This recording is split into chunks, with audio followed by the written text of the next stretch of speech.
Welcome to my channel. So today we are going to talk about storytelling The Yellow Dwarf Part 2. Here we go. So this was the last sentence. And that I should have killed you myself long before this if you had been worthy of such a glorious death. The yellow dwarf, deeply enraged at these words, set spurs to his cat, which yowled horribly, and leaped hither and thither, terrifying everybody except the brave king, who pursued the dwarf closely, till he, drawing a great knife with which he was armed, challenged the king to meet him in single combat, and rushed down into the courtyard of the palace with a terrible clatter. The king, quite provoked, followed him hastily, but he had hardly taken their places facing one another, and the whole court had only just had time to rush out upon the balconies to watch what was going on, when suddenly the sun became as red as blood, and it was so dark that they could scarcely see at all. The thunders crashed, and the lightning seemed as if it must burn out everything. The two basilisks appeared, one on each side of the bad dwarf, like giants, mountains high, and fire flew from their mouths and ears, until they looked like flaming furnaces. None of these things could terrify the noble young king, and the boldness of his look and action reassured those who were looking on, and perhaps even embarrassed the yellow dwarf himself. But even his courage gave way when he saw what was happening to his beloved princess. For the fairy of the desert, looking more terrible than before, mounted upon a winged griffin, and with long snakes coiled round her neck, had given her such a blow with the lance. She carried the bellissima, fell into the queen's arms bleeding and senseless. Her fond mother, feeling as much hurt by the blow as the princess herself, uttered sharp piercing cries and lamentations that the king, hearing them, entirely lost his courage and presence of mind. Giving up the combat, he flew toward the princess to rescue or to die with her, but the yellow dwarf was too quick for him. Leaping with his Spanish cat upon the balcony, he snatched Bellissima from the queen's arms, and before any of the ladies of the court could stop him, he had sprung upon the roof of the palace and disappeared with his prize.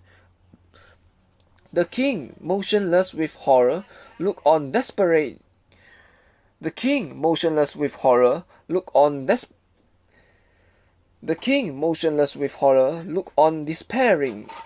at his dreadful occurrence, which he was quite powerless to prevent, and to make matters worse, his sight failed him.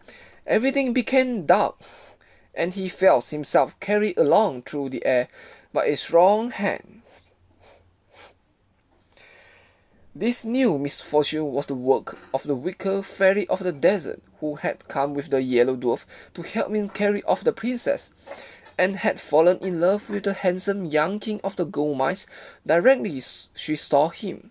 She thought that if she carried him off to some frightful cavern and chained him to a rock, then the fear of death would make him forget Bellissima and become her slave. So, as soon as they reached the palace, she gave him back his sight, but without releasing him from his chains, and by her magic power she appeared before him as a young and beautiful fairy, and pretended to have come there quite by chance. "What do I see?" she cried. "Is it you, dear prince? What misfortune has brought you to this dismal place?" The king, who was quite deceived by her altered appearance, replied, "Alas, beautiful fairy! The fairy who brought me here first took away my sight, but by her voice I recognized her as the fairy of the desert. though she should have carried me off, I cannot tell you." "Ah," cried the pretended fairy, "if you have fallen into her hands, you won't get away until you have married her. She has carried off more than one prince like this, and she will certainly have anything she takes a fancy to." Well, she was thus pretending to be sorry for the king. He suddenly noticed her feet, which were like those of a griffin, and knew in a moment that this must be the fairy of the desert, for her feet were the one thing she could not change, however pretty she might make her face. Without seeming to have noticed anything, he said in a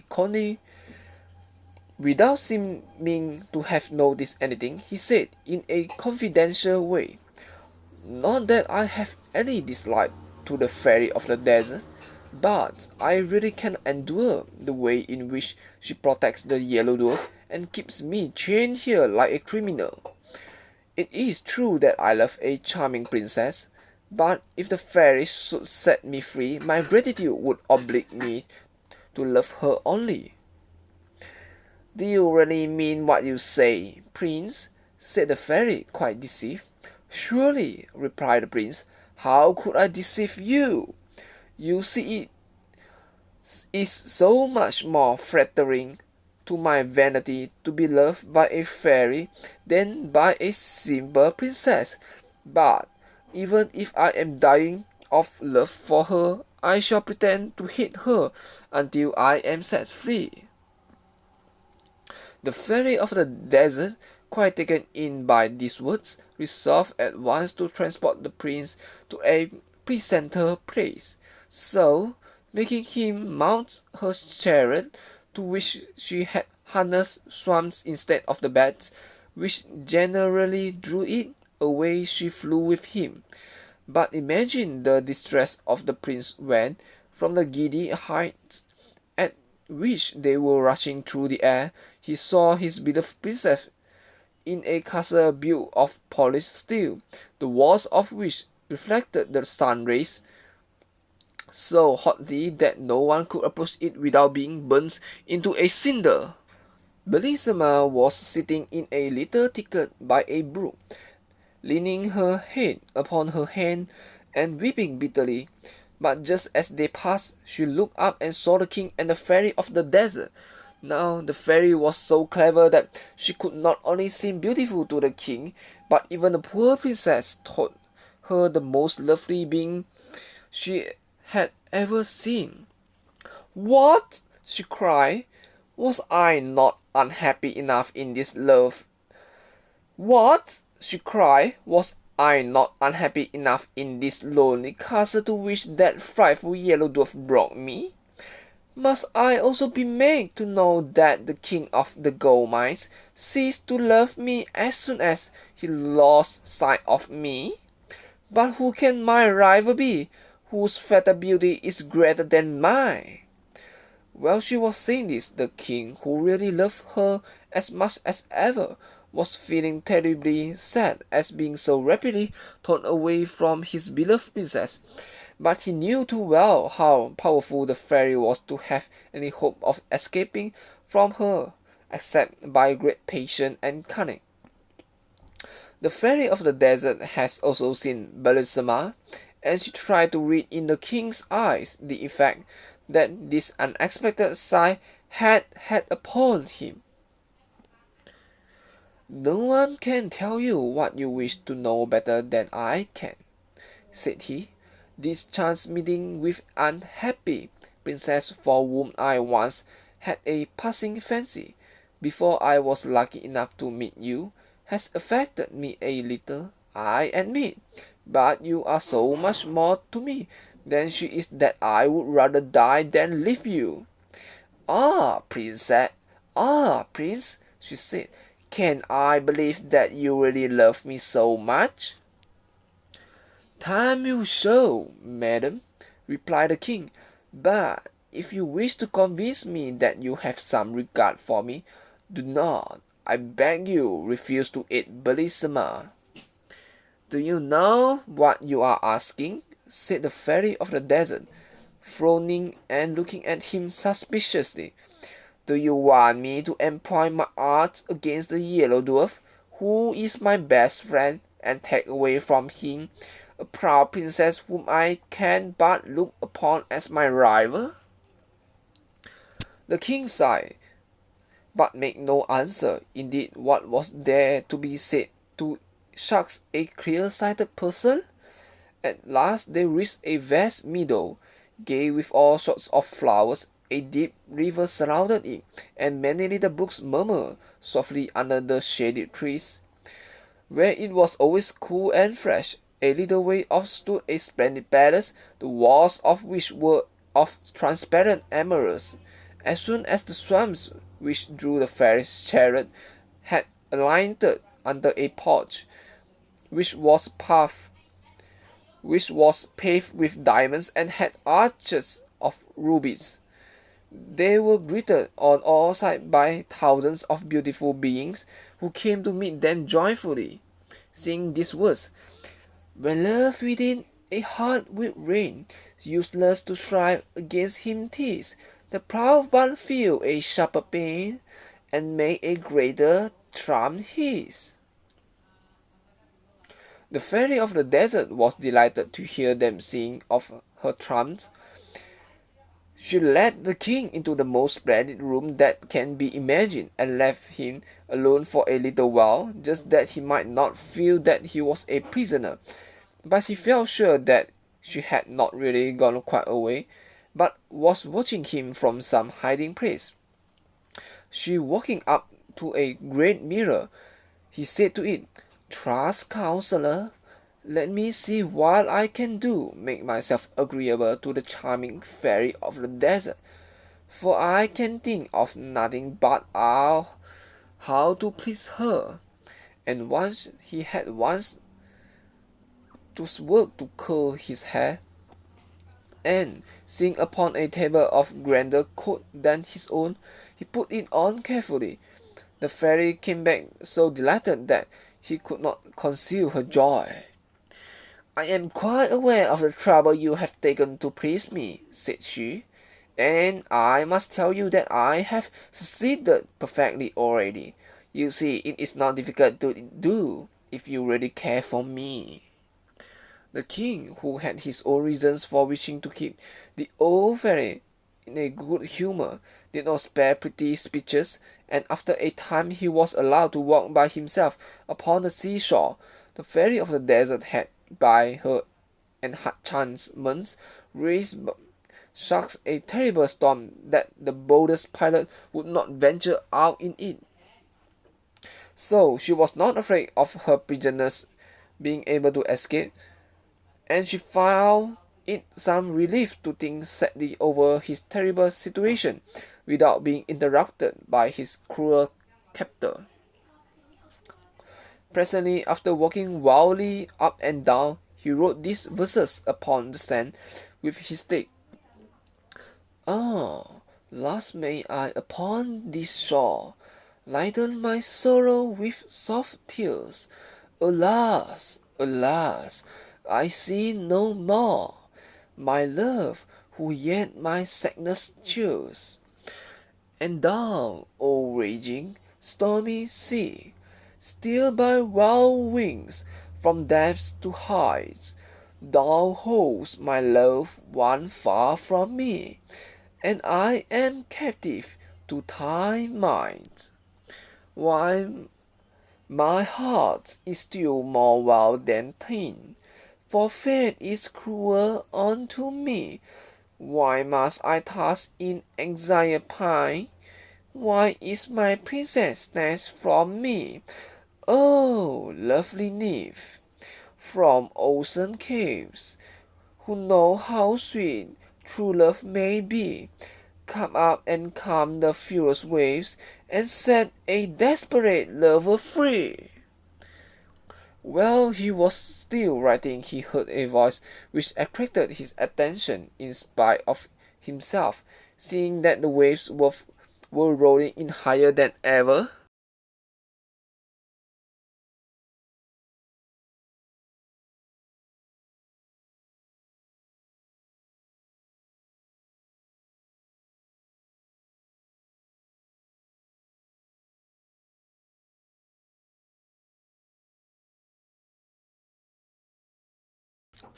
He looked all around, and presently saw a lovely lady floating gently toward him upon the crest of a huge billow. Her long hair spread all about her. In one hand she held a mirror, and in the other a comb, and instead of feet she had a beautiful tail like a fish, with which she swam. The king was struck dumb with astonishment at this unexpected sight.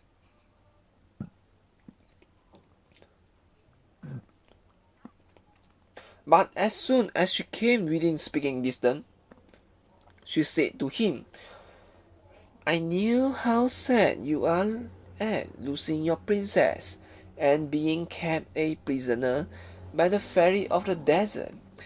If you like, I will help you to escape from this fatal place, where you might otherwise have to drag on a weary existence for 30 years or more." The king of the gold mines hardly knew what answer to make to this proposal, not because he did not wish very much to escape, but he was afraid that this might be only another device by which the fairy of the desert was trying to deceive him. As he hesitated, the mermaid, who guessed his thoughts, said to him, "You may trust me. I am not trying to entrap you. I am so angry with the yellow dwarf and the fairy of the desert that I am not likely to wish to help them, especially since I constantly see your poor princess, whose beauty and goodness make me pity her so much. And I tell you that if you will have confidence in me, I will help you to escape." "I trust you absolutely," cried the king, "and I will do whatever you tell me. But if you have seen my princess, I beg of you to tell me how she is and what is happening to her." "We must not waste time in talking," said she. "Come on with me, and I will carry you to the castle of steel, and we will live upon this shore as a figure so like you that even the fairy herself will be deceived by it." So saying, she quickly collected a bundle of seaweed, and, blowing it 3 times, she said, "My friendly seaweeds, I order you to stay here stretched upon the sand until the fairy of the deserts comes to take you away." And at once the seaweeds became like the king, who stood looking at them in great astonishment, for they were even dressed in a coat like this, but they lay there pale and still as the king himself might have lain, if one of the great waves had overtaken him and thrown himself senseless upon the shore. And then the mermaid caught up the king, and away they swam joyfully together. "Now," she said, "I have time to tell you about the princess. In spite of the blow which the fairy of the desert gave her, the yellow dwarf compelled her to mount behind him upon his terrible Spanish cat, but she soon fainted away with pain and terror, and did not recover till they were within the walls of his frightful castle of steel.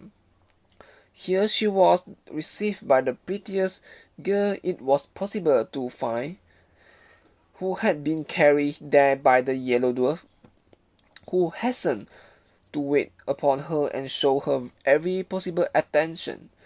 She was laid upon a couch covered with cloth of gold, and braided with pearls as big as nuts." "Ah," interrupted the king of the gold mines, "if Belusama forgets me, and and consents to marry him, I shall break my heart. You do not need to be afraid of that," answered the mermaid. "The princess thinks of no one but you, and the frightful dwarf cannot persuade her to look at him." "Pray go on with your story," said the king.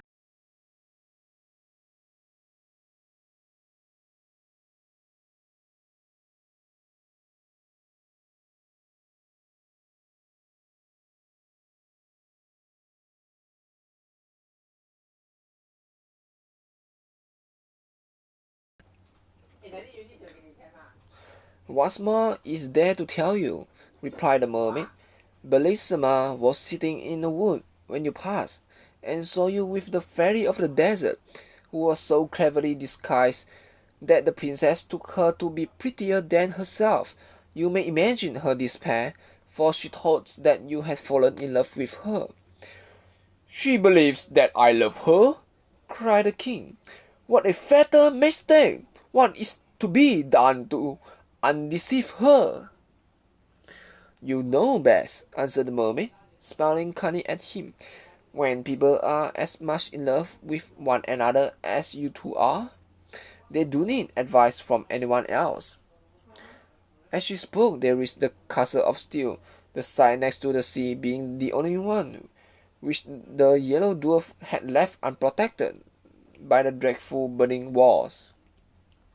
"I know quite well," said the mermaid, "that the princess is sitting by the brook side, just where you saw her as you passed. But as you will have many enemies to fight with before you can reach her, take this sword. Armed with it, you may dare any danger and overcome the greatest difficulties. Only beware of one thing, that is, never to let it fall from your hand. Farewell. Now I will wait by that rock, and if you need my help in carrying off your beloved princess, I will not fail you. For the queen, her mother, is my best friend, and it was for her sake that I went to rescue you." So saying, she gave to the king a sword made from a single diamond, which was more brilliant than the sun. He could not find words to express his gratitude, but he begged her to believe that he fully appreciated the importance of her gift, and would never forget her help and kindness.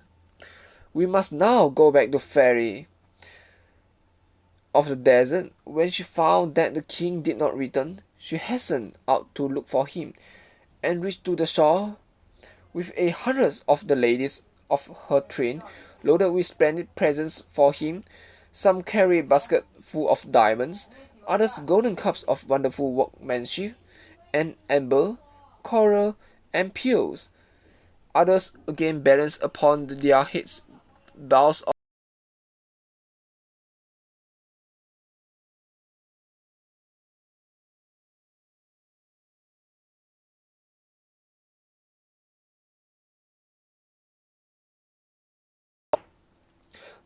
the richest and beautiful stuff, while the rest brought fruit and flowers, and even birds. But what was the horror of the fairy who followed this gay troop? When she saw stretched upon the sand the image of the king which the mermaid had made with the sea wicks, struck with astonishment and sorrow, she uttered a terrible cry, and threw herself down beside the pretended king, weeping and howling and calling upon her 11 sisters, who were also fairies, and who came to her assistance. But they were all taken in by the image of the king, for, clever as they were, the mermaid was still cleverer, and all they should do was to help the fairy of the desert to make a wonderful monument over what they thought was the grave of the king of the gold mine. But while they were collecting jasper and porphyry, agate and marble, gold and bronze, statues and devices, to immortalize the king's memory, he was thanking the good mermaid and begging her still to help him, which she graciously promised to do so as she disappeared. And then he set out for the castle of steel. He walked fast, looking anxiously round him, and longing once more to see his darling Bellissima.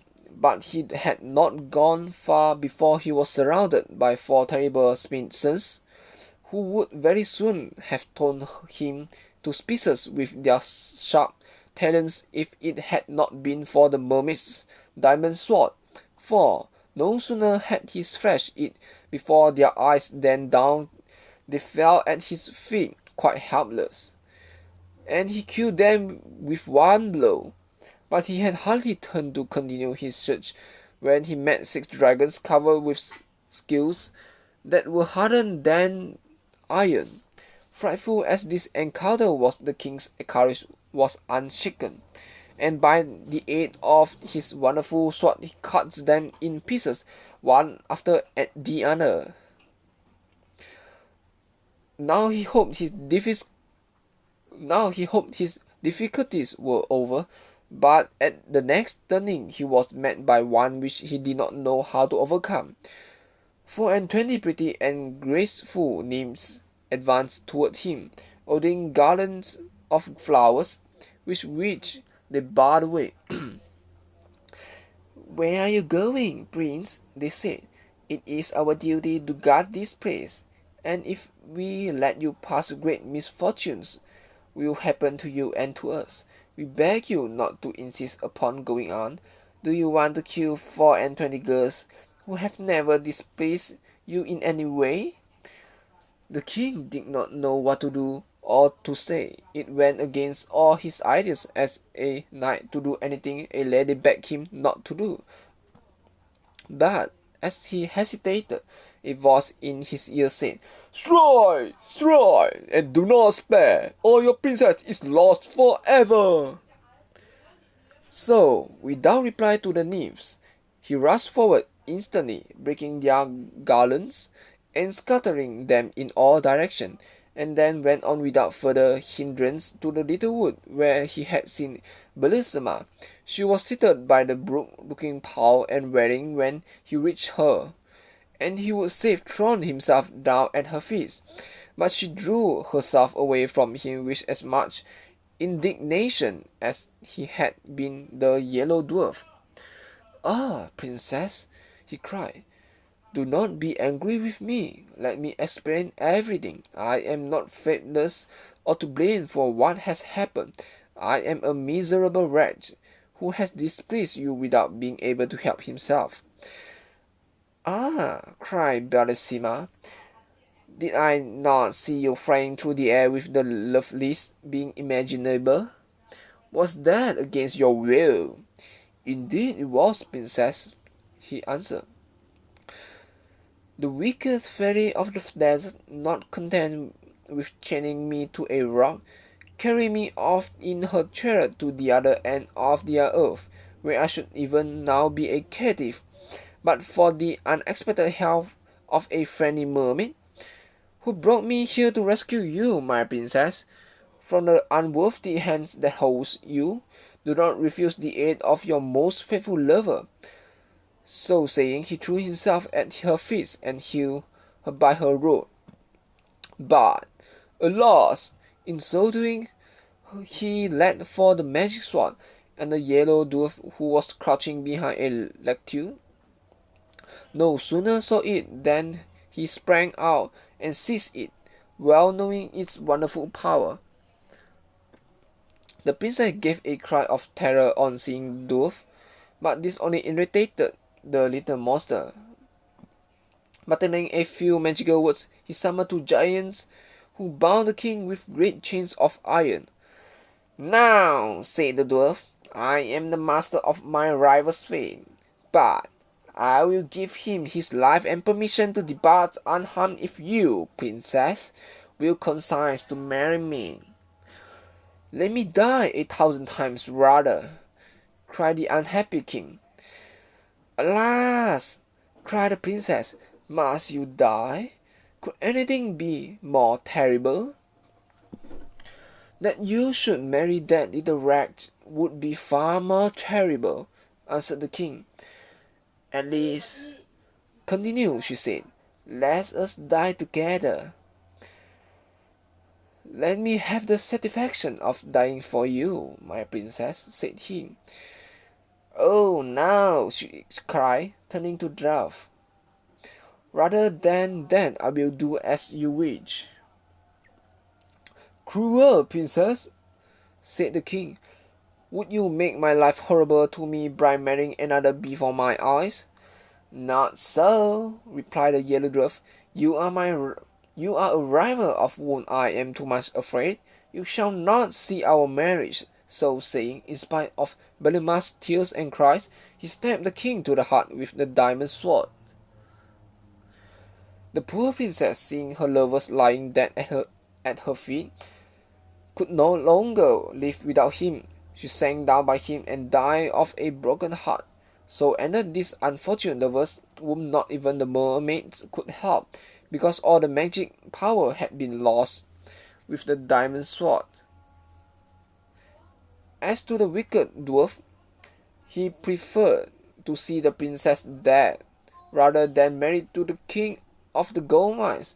And the fairy of the desert, when she heard of the king's adventurers, pulled down the grand monument which she had built, and was so angry at the trick that had been played her that she hated him as much as she had loved him before. The kind mermaid, grieved at the sad fate of the lovers, caused them to be changed into two tall palm trees, which stand always side by side, whispering together of their faithful love and caressing one another with their interlacing branches. This is the end of the storytelling, The Yellow Dwarf, Part 2.